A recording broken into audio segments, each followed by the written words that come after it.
presentes para poderse dar ese tiempo de poder capacitarse un poquito más con este tema. Dani, muchísimas gracias nuevamente. Te dejo para que podamos iniciar la capacitación. Recuerden que esta capacitación, perdón, está siendo grabada y la vamos a compartir en nuestra plataforma de YouTube. Muchísimas gracias.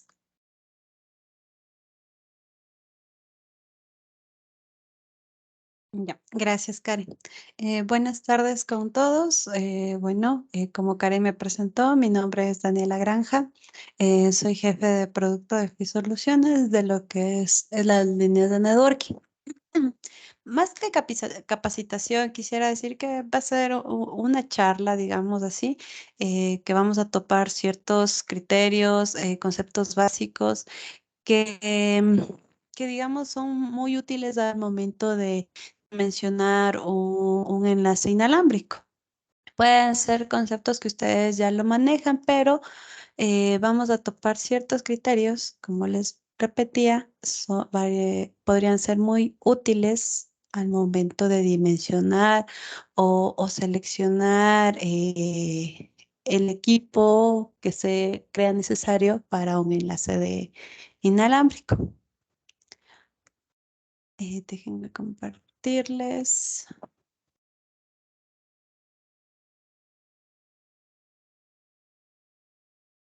Ok,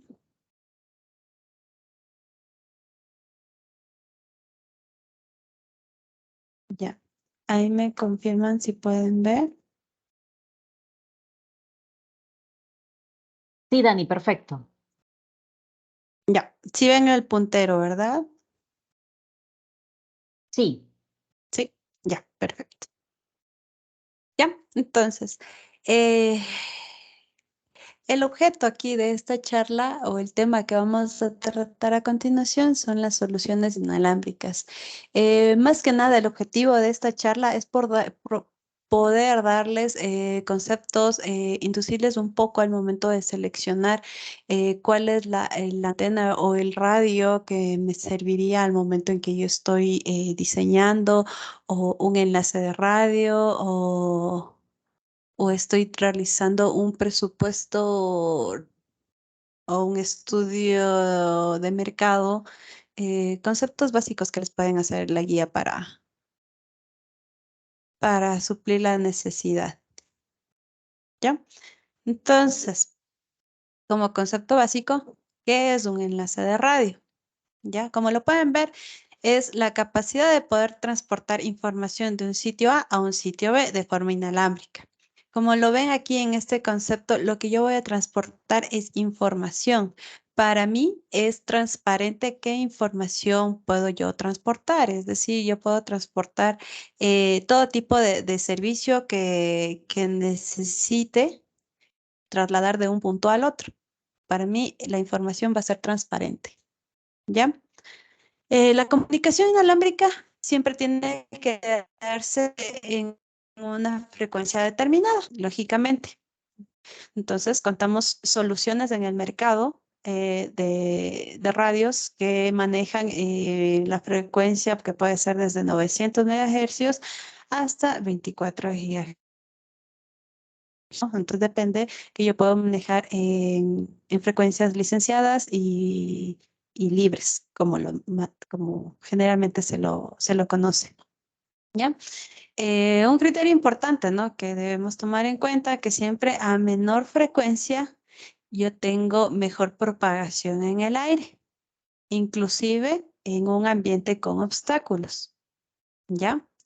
Pero claro, en estas transmisiones se llena el ruido rápidamente. Las frecuencias más bajas son más propensas a que se llenen de interferencias. Entonces, este es un punto muy importante que se debería tomar en cuenta al momento en que yo estoy transmitiendo, ¿no?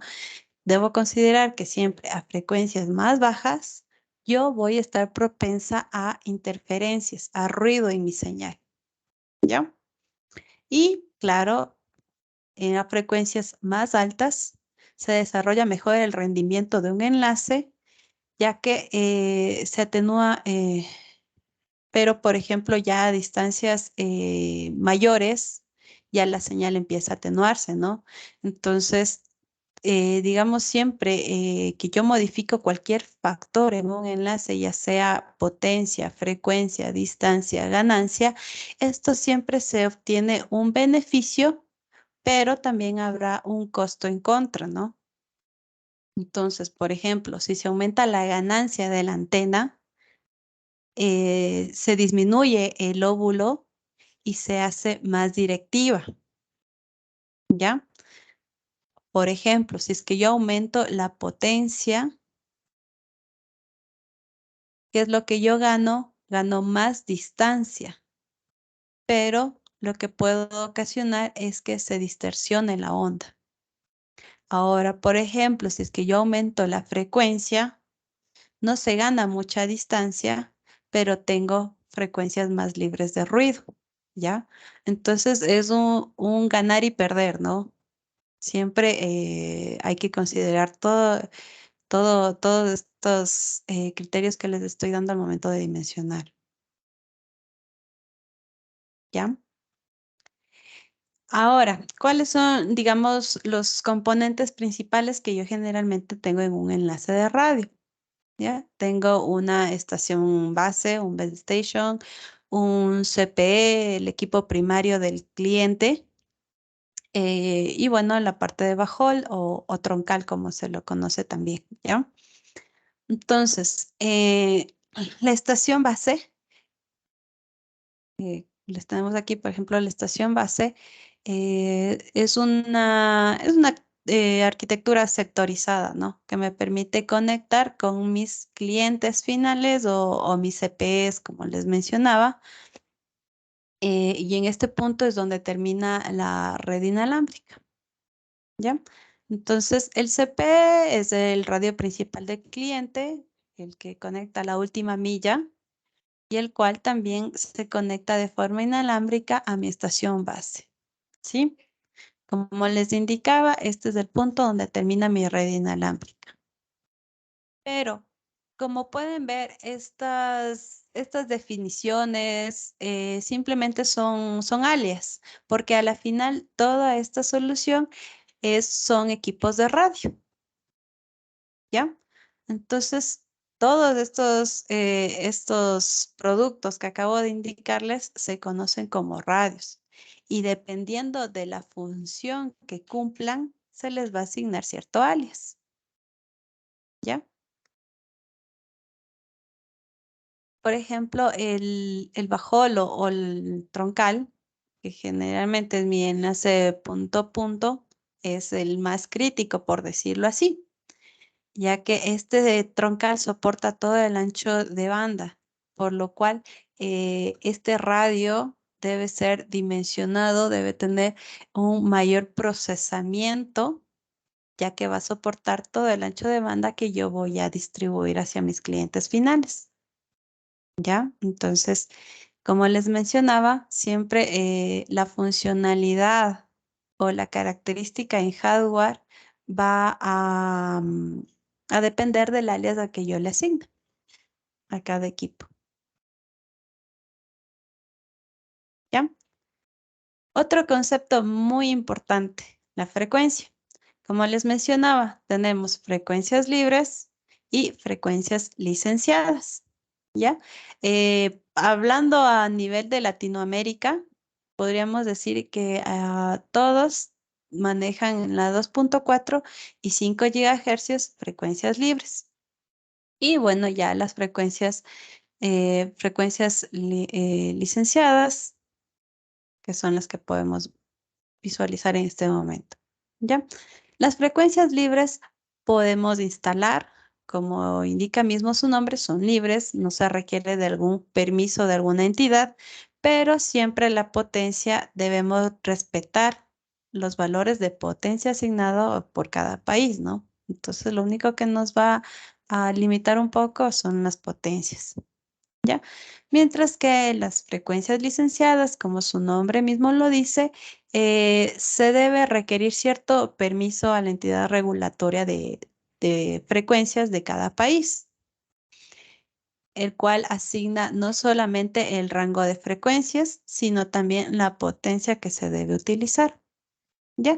Este tipo de frecuencia se recomienda, por ejemplo, para las troncales, para el bajol, donde el proyecto donde el bajol es un factor crítico, ¿no? En el proyecto.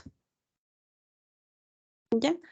Y por concepto general, la diferencia, digamos, de bandas libres, la diferencia de trabajar en 2.4 y 5 gigahercios, por ejemplo, en la de 2.4 yo voy a tener menor velocidad, pero tengo, por ejemplo, en este caso son 14 canales que se manejan, ¿no? El estándar.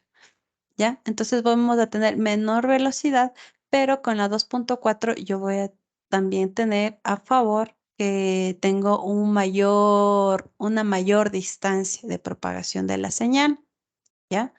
Mientras que en oposición en las 5 gigahercios yo tengo mayor canal, mayor ancho de banda, voy a poder transmitir más velocidad, pero obviamente tengo un rango menor para pocas distancias, ¿sí?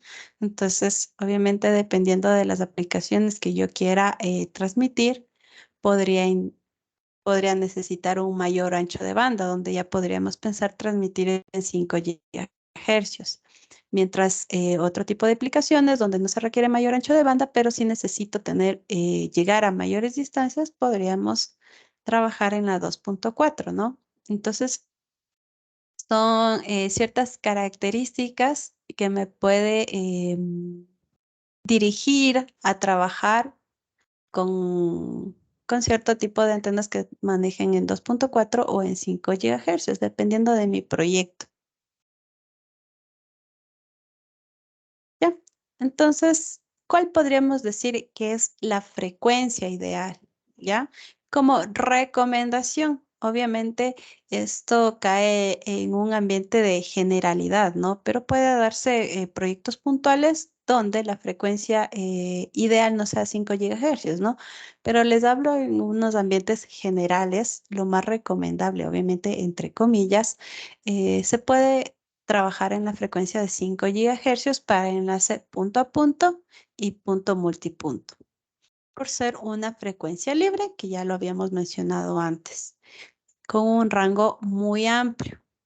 Un rango amplio generalmente libre entre 5.2 gigahercios a 5.8 gigahercios, es decir, yo tengo un ancho de 400 megahercios para poder operar, que es de gran beneficio, dependiendo de las aplicaciones que yo voy a transmitir.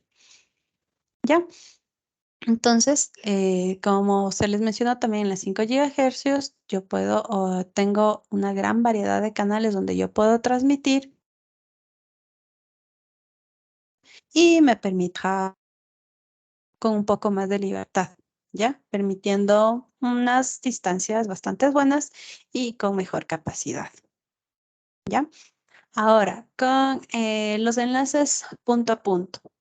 Como lo indica aquí en la diapositiva, son enlaces dedicados, ¿ya? Tengo la capacidad exclusiva entre estos dos elementos, entre el receptor y el transmisor, ¿sí? La capacidad exclusiva entre los elementos. Mientras que los enlaces punto multipunto, ya se hace una distribución de servicios, ¿ya? La capacidad es compartida. Entonces, este tipo de enlaces se los puedo utilizar, por ejemplo, para el tráfico de servicios o tráfico basado bajo demanda, como por ejemplo el Internet, porque el Internet es un servicio que se lo usa por momentos, es decir, yo lo utilizo, luego lo dejo de utilizar y así sucesivamente. También se puede, en cambio, utilizar para tráfico dedicado, como por ejemplo videovigilancia, ¿ya? Que es una transmisión prácticamente 24/7, ¿ya? Obviamente, por ser este tipo de tráfico de video en línea, se requiere hacer un dimensionamiento un poco más riguroso, ¿no? pero se puede utilizar el punto multipunto también.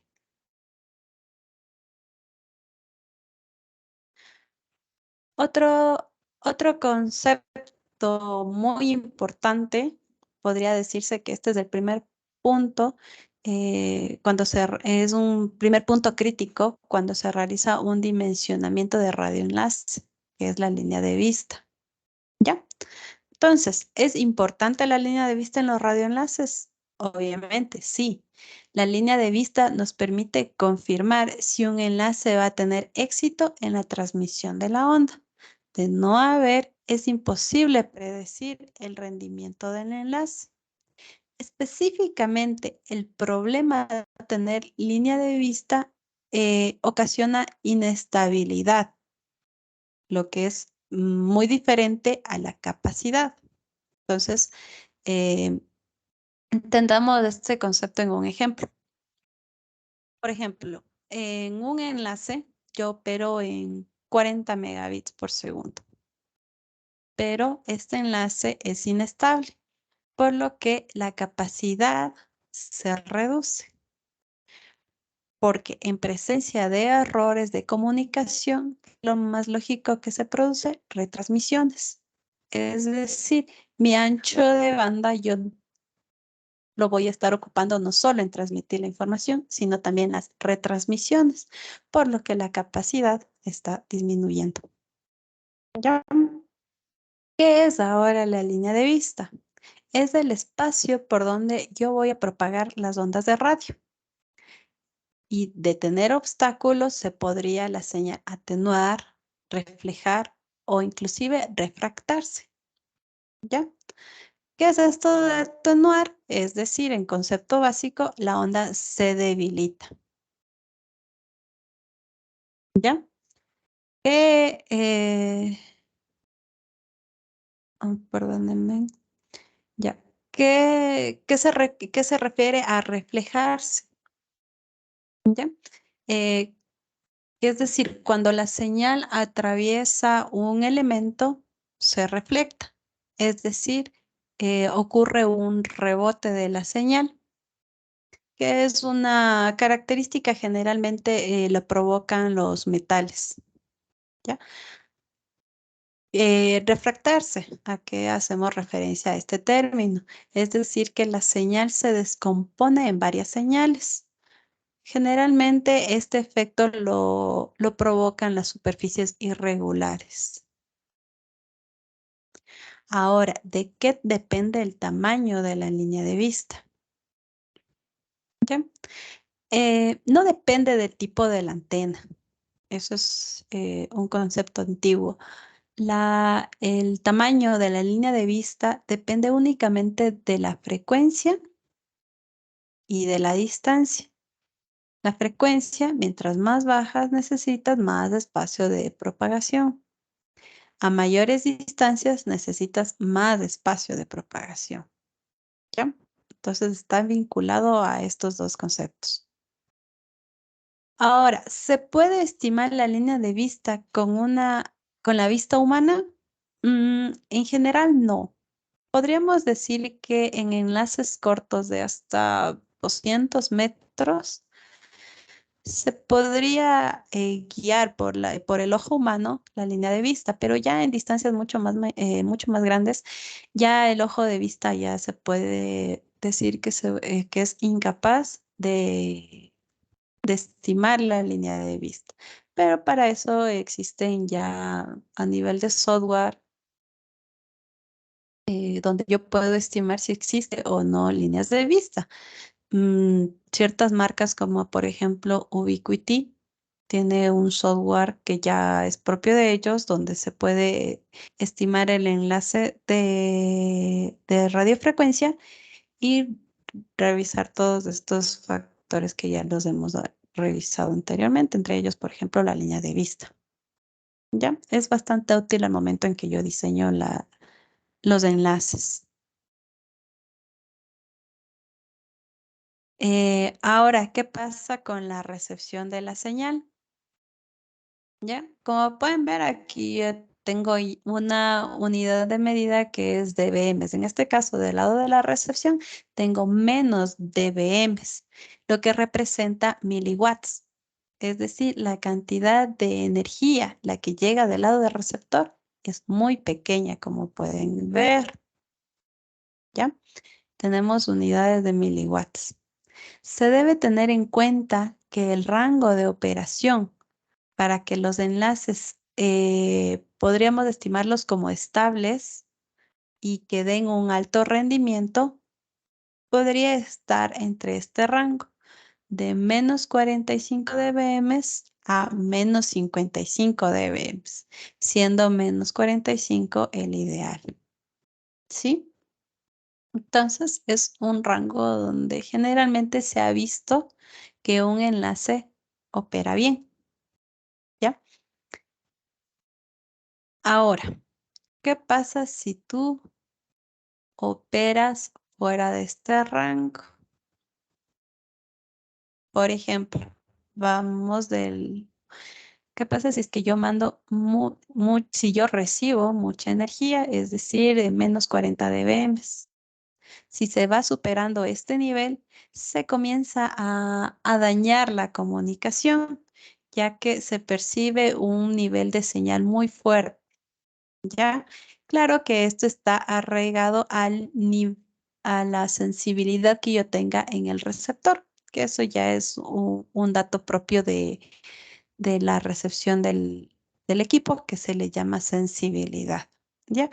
Pero como una idea general, si es que yo ya empiezo a sobrepasar estos niveles de sensibilidad del nivel máximo que puede recibir mi receptor, ya empiezo a tener daños, ¿sí? Inclusive puede generar retransmisiones y se puede generar daños en los radios cuando ya se presenta mucha energía. Ya, es como simplemente empezar a gritar a alguien al oído. Varias veces realizar esta actividad lo que provoca es que se dañe el tímpano para tener una relación así. Ahora, analicemos del otro extremo. ¿Qué pasa si tenemos menos energía? Por ejemplo, menos 60 dBm. Entonces es posible que las modulaciones altas ya no se puedan dar y que el equipo deba cambiar de modulaciones, lo que pueda provocar errores en las comunicaciones, es decir, retransmisiones de igual manera. ¿Ya? Entonces, si no tenemos la energía que necesitamos, ¿qué debemos hacer? La prioridad siempre será aumentar la ganancia de las antenas. ¿Ya? Obviamente bajo los criterios que anteriormente ya se les ha indicado, ¿no? Si es que una antena es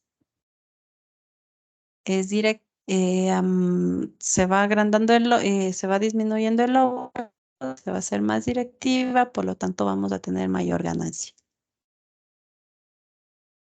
¿Ya? Ahora, ya que topamos el concepto de las antenas, las ganancias de las antenas, lo cual es muy importante en un enlace.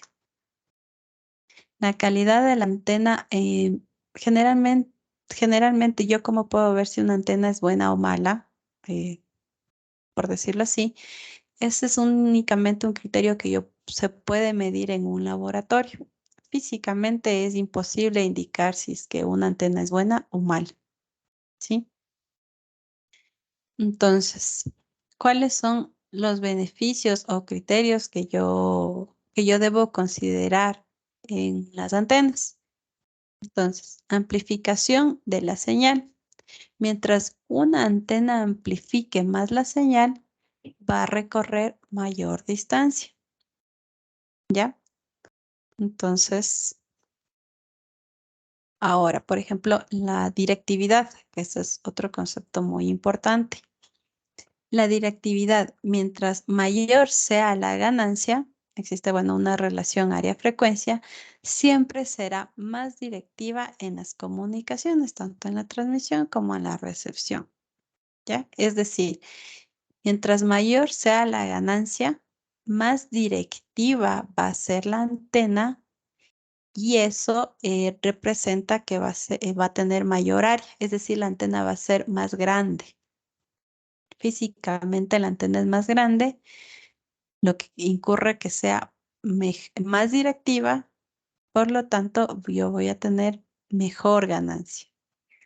Cuando una antena es más grande comparado con otra dentro de la misma frecuencia, esta siempre será más directiva.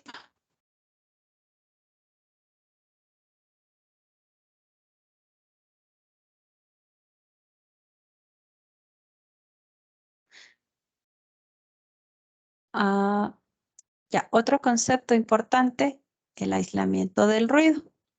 Entonces, nuevamente, mientras más directiva sea una antena, ¿sí? No amplificará señales en otras direcciones. Por ello, vamos a tener más claridad en la comunicación. Es decir, mientras más directiva sea la antena, yo no voy a escuchar los entornos, por lo que no va a procesar ruidos adyacentes. Va a ser más clara la comunicación, voy a tener la capacidad, va a ser mucho mejor en este tipo de enlaces donde manejamos antenas directivas. ¿Ya? Ahora, ¿qué es la reciprocidad? Por ejemplo, las antenas, aunque sean de diferentes ganancias, en un mismo enlace, generan compensación de la señal. Así es en las antenas entre el CPE y mi estación base. ¿Ya? Por lo que las antenas punto, multipunto, las antenas de las estaciones base ayudan a las antenas que se encuentran del lado del cliente, los CPEs. ¿Ya? Tal vez ustedes y estos conceptos ya lo conocen de memoria, pero sí he tratado de darles ciertos criterios que les orienten un poco al momento de dimensionar. ¿Ya? Ahora, bueno, también topemos ya un poco la parte física, ¿no? Unos ciertos puntos que he considerado que son muy importantes al momento de instalar la antena, ya que el 100% de un enlace no está solo en las antenas de los radios, en el equipamiento, sino también en la instalación física, ¿ya? Entonces, ¿cuál es un punto importante? Siempre realizar una inspección física en el lugar, ¿ya?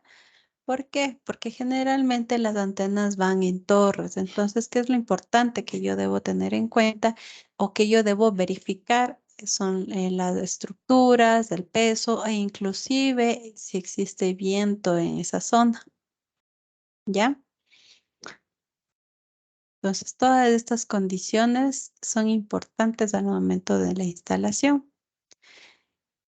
Eso con respecto a la torre. Ahora, por ejemplo, la energía eléctrica debe ser estabilizada con un sistema puesto a tierra, ¿ya? Con una resistencia generalmente menor a 5 ohmios.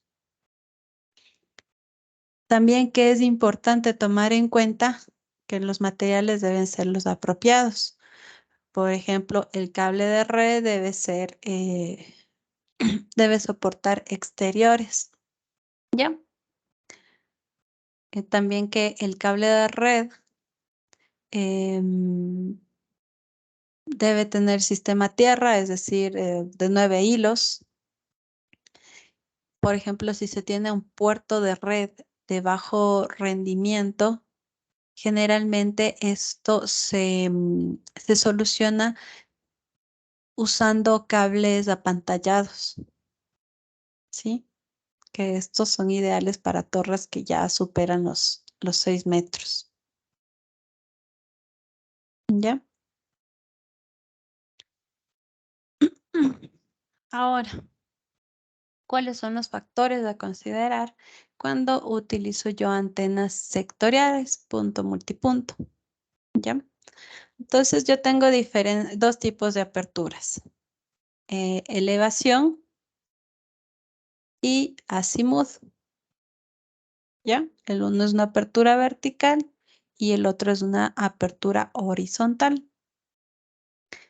Ahora, por ejemplo, cuando yo necesito adquirir una solución punto multipunto, ¿qué es lo primero que solicitan? Que la antena tenga una apertura de 90 o de 120 grados.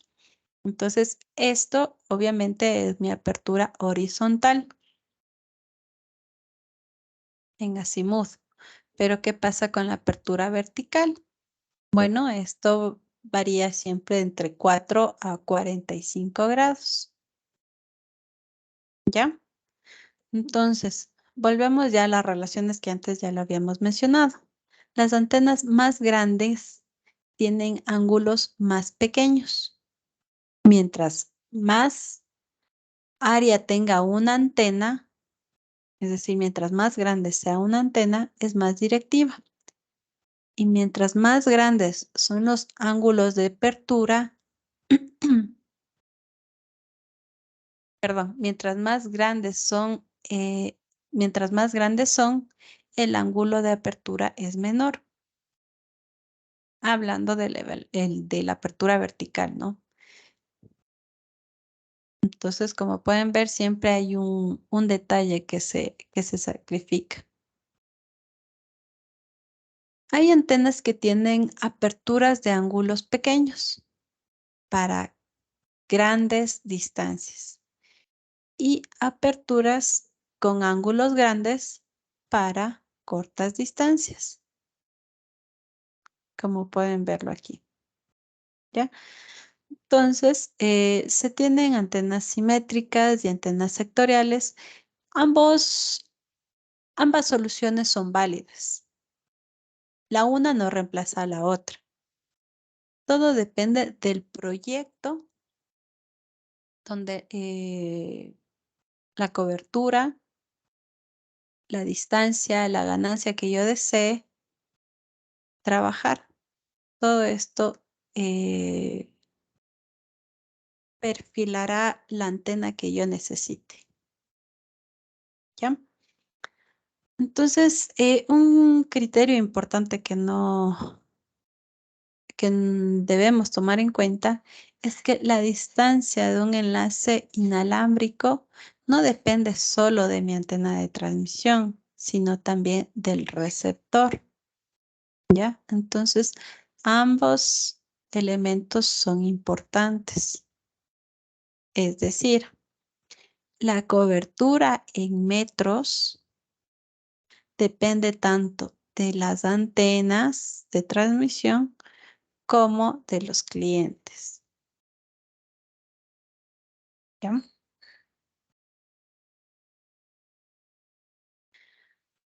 Ahora unos tips importantes, ¿no? En enlaces punto multipunto. ¿Ya? Sabe escoger las antenas sectoriales según las características que se necesite para desarrollar el proyecto, como lo habíamos indicado antes. Tenemos ángulos de apertura en azimut, como por ejemplo de 30, 60, 90, 120, para cualquier tipo de ángulo se tiene cierta antena que pueda manejar este tipo de ángulos de apertura. Elevaciones, por ejemplo, de 4 o de 8 grados, lo cual hay que tener en cuenta nuevamente al momento de diseñar o instalar la solución. ¿Ya? Un factor importante, por ejemplo, es la inmunidad del ruido. Según hay ciertas soluciones que dependiendo de estas pueden desarrollar mejor relación señal a ruido. ¿Ya? Otro importante que ya lo mencionamos anteriormente es la ganancia, el cual nos permite desarrollar mejores niveles de señal en los CPEs y viceversa. Y obviamente esto está relacionado con la relación señal a ruido y mayores distancias como resultado. ¿Ya?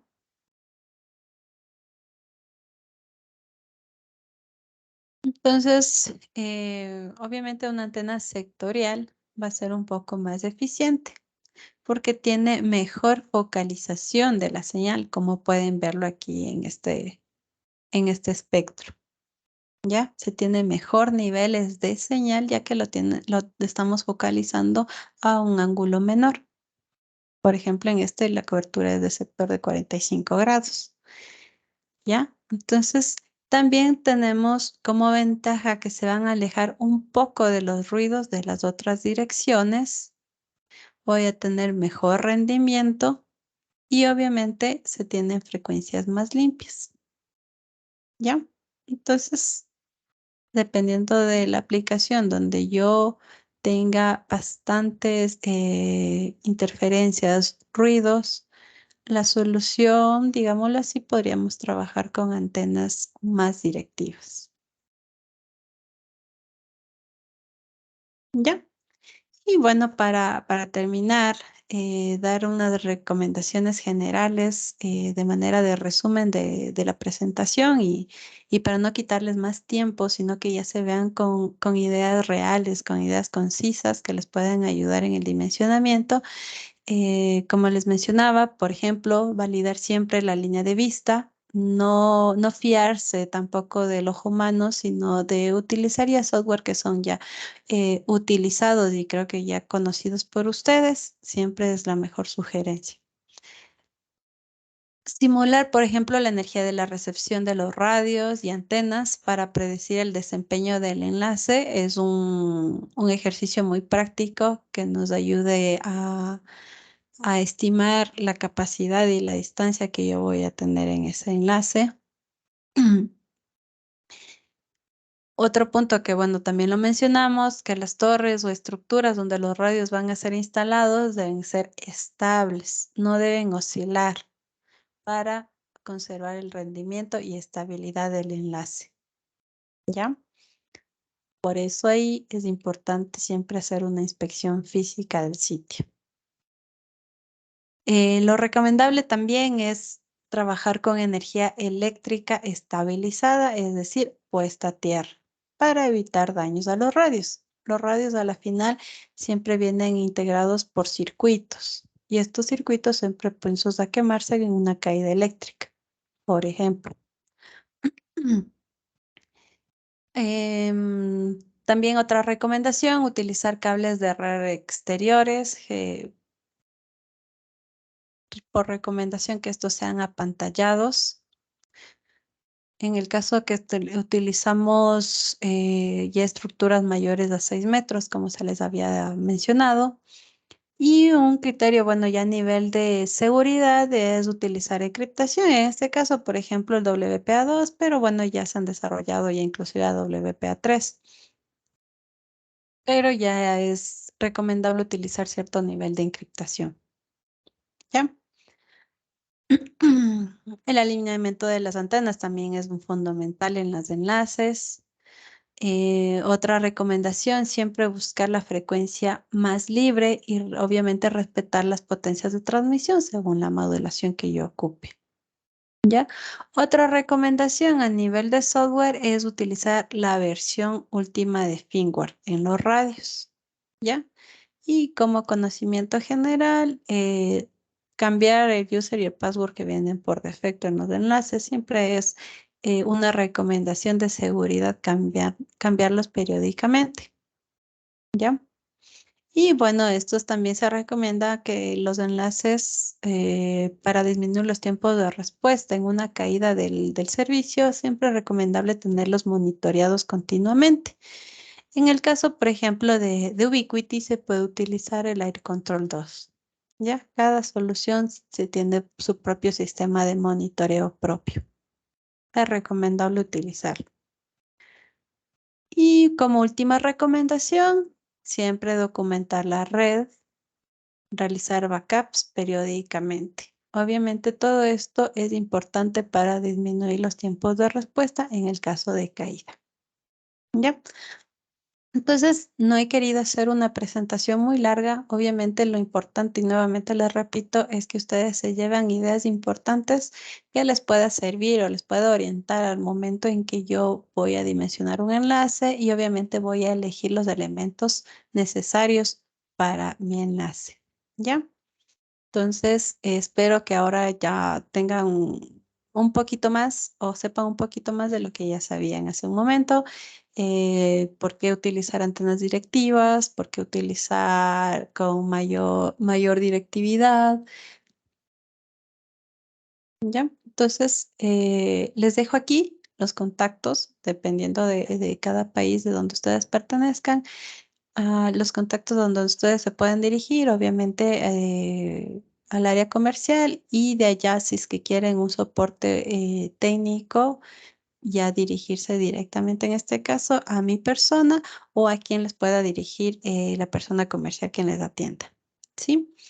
Entonces, nada, muchas gracias a todos.